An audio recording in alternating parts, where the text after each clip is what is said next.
One of the most successful phone scams these days operates out of a small South Georgia town where the crooks get their food and shelter for free and have nothing but time on their hands. Yeah, they're inmates at Autry State Prison. And as Fox 5 I-Team reporter Randy Travis saw firsthand, the scam they're showing very small signs of slowing down. No signs at all, in fact. No, Sinead. In fact, prison authorities have tried everything, conducting raids at this medium security prison on a regular basis, transferring the ringleaders to other facilities, arresting civilians who help with the scam on the outside, and yet they cannot wipe it out because it works.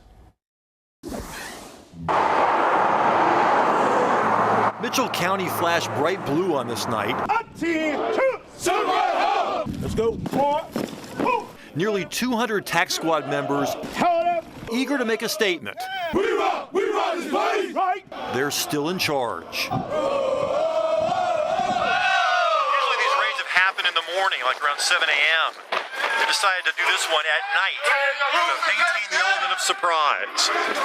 So they're going to hit all 19 housing units and search all 1,676 inmates. By the time they hit Unit E2, someone had left a pile of torn papers on the floor.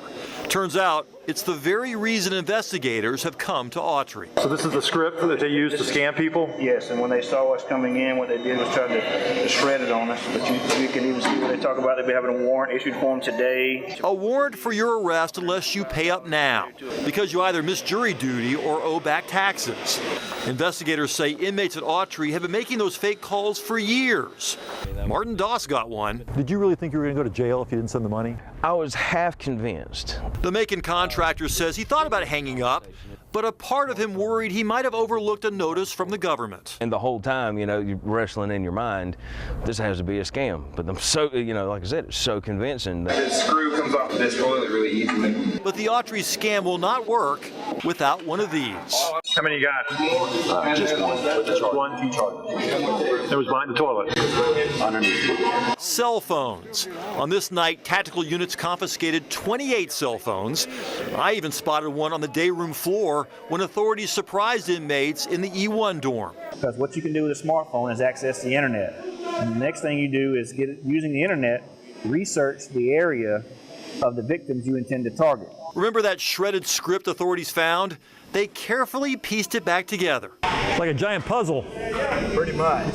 Here it is. The script uses the misspelled names of a real DeKalb judge, Sean LaGrua, and a real Fulton clerk of court, Tina Robinson. And with an app on their phone, the crooks can spoof their number to make it look as if it's coming from any police department. They target individuals and utilize the sheriff's name, maybe his deputies, his court officials, so the people feel that it's a legitimate call. They recognize these names, they recognize the callback numbers they're given. It scares people into going to get the money. Investigator Jack Cleveland says right now, Autry inmates are using a local sergeant's name to threaten Bibb County residents into paying up. He showed us some of the prepaid cards those victims bought to transfer the money.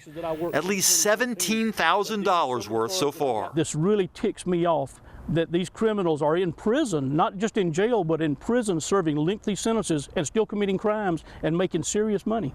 Add Martin Doss's $200 to the pile. You're actually talking to an inmate at Autry State Prison. Well, honestly, it makes me feel like an idiot.